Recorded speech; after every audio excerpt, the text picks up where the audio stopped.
If you've ever been to the doctor and received the wrong medical diagnosis, you know how incredibly frustrating that can be. In mental health, receiving the wrong diagnosis can also be frustrating, but it's not always as noticeable. If you have the wrong diagnosis, you may be slowing down your treatment drastically and maybe even getting the wrong kind of treatment altogether. So, thanks for joining us. Stay tuned today and learn about having the wrong diagnosis and how to get the right one so you can get the help you need. Any stories shared in this podcast have had names and details changed for the confidentiality of clients. Any resemblance to someone real is coincidental. Hello everybody, thank you for joining us for another episode. In today's episode, we're going to continue talking about reasons that therapy doesn't work. Specifically today, we're going to talk about what happens if you have the wrong diagnosis.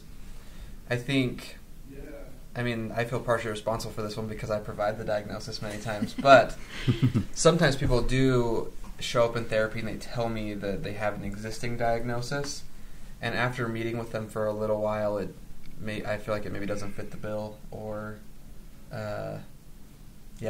describe what they're actually dealing with. So why is it such a problem if you go into therapy and you have the wrong diagnosis? I'm open to your thoughts. Well, a diagnosis is really super important because a diagnosis takes all of the symptoms that you have and tries to put them in some kind of a box. Now, nobody fits exactly in a box, but when you do that, it then informs the treatment. So, for example, if I have all of these different symptoms that add up to the diagnosis of anxiety, then the treatment that I get is going to be anxiety treatment, right? That's what then the therapist would be stepping in to treat. So everything that they do with you is going to be about treating anxiety. And obviously, again, like I said, nobody fits exactly in a box, so they're going to tailor the treatment a little bit to you, but that is the picture that they're looking at. They're going to be treating anxiety.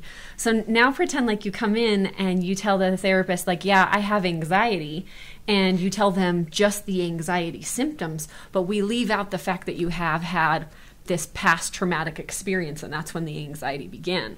Well, yeah, the treatment is going to be somewhat effective because you're addressing some of the anxiety symptoms, but you didn't address the trauma. So it's like You're cutting dead branches off of a really bad tree. The whole thing needs to get pulled out. Right. I mean, like, you're not addressing the root of the problem at all. You're just trying to pick it up somewhere and teach somebody coping skills instead of addressing what's really going on.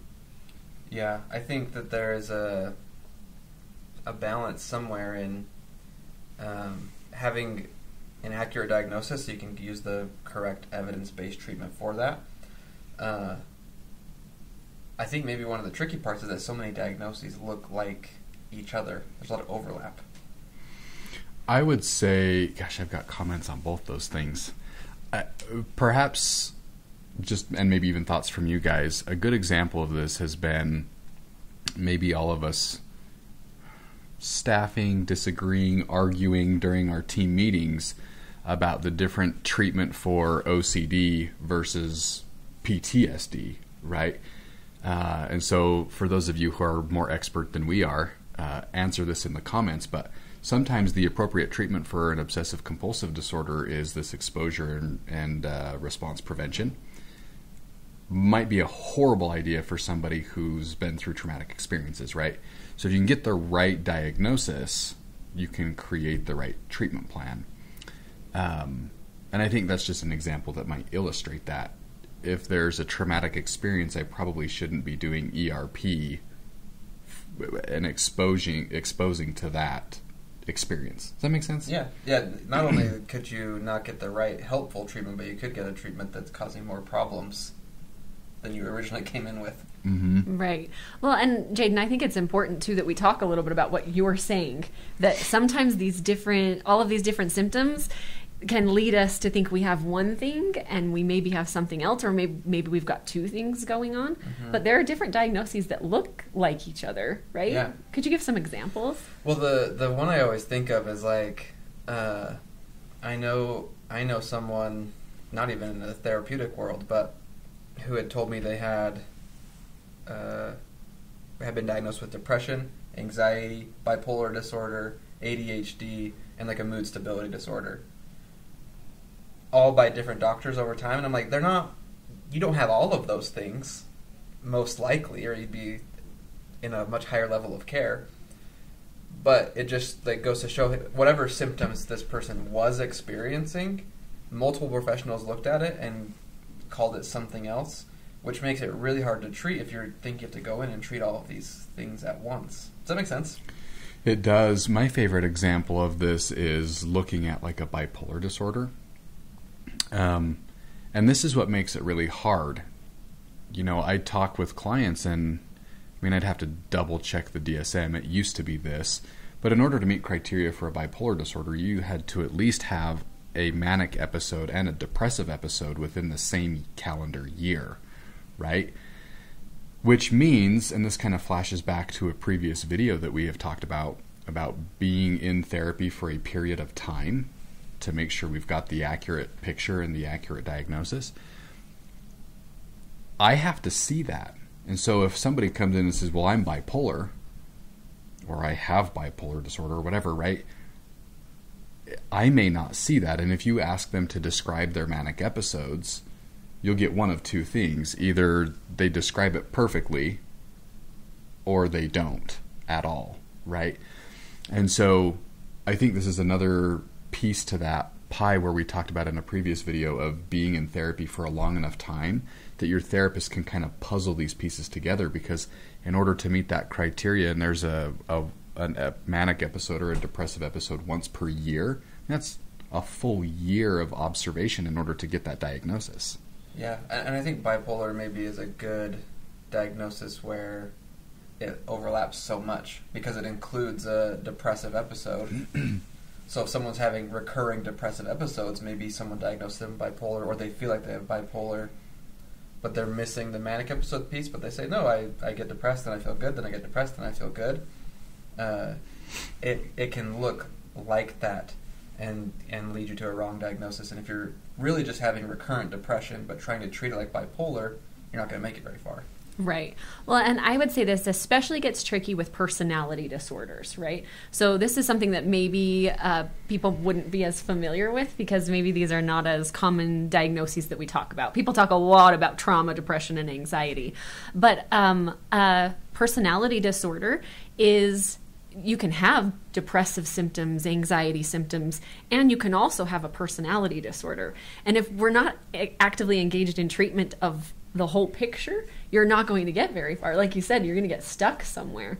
And so I think that it is really important to think about, if you're getting stuck in therapy, do you have the right diagnosis? And if you're not sure, how would you guys say somebody could go about getting the correct diagnosis or even double checking?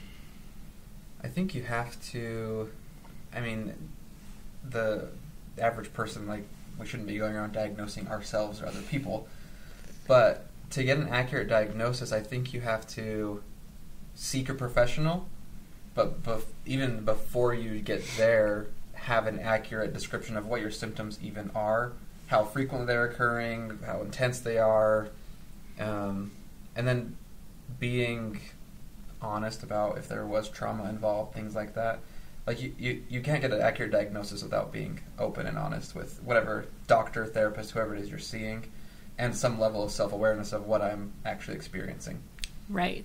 Well, and I would say too, track your symptoms, take those symptoms into a professional, but if you're still not sure that that's the right diagnosis, take that tracking of your symptoms into another professional. Get a second opinion. People do this with doctors all the time, right? You get a second opinion.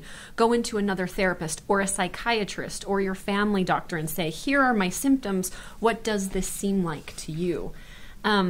Another option that I don't know if everybody knows about is getting a psychological evaluation, right? And I'm not saying that there can never be a mistake on a psychological evaluation, but they are much more in depth, where you go and sit with a psychologist and they have you do a bunch of different kinds of testing, questions, answers, that kind of thing. For multiple hours. Yeah, for multiple hours. It's not as short as just meeting with your family doctor.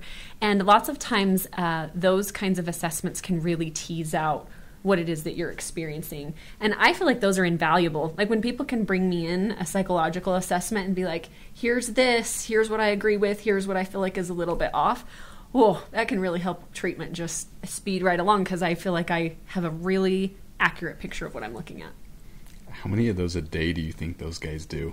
I don't know. We should ask. One, because it takes all day. I was going to say, I feel like I would be fried, but they are invaluable. If a client has had one, I always ask them if they can get a copy of it for me, because it helps me guide saves treatment so much too. time. Mm-hmm. Right. Well, and, like we're saying, it's not that it's going to tell every single thing in your life with complete accuracy, but then here's this whole picture, and you can say, here are the things that kind of don't fit exactly for me, right? Mm-hmm. Here's where I maybe feel like this is a little bit off.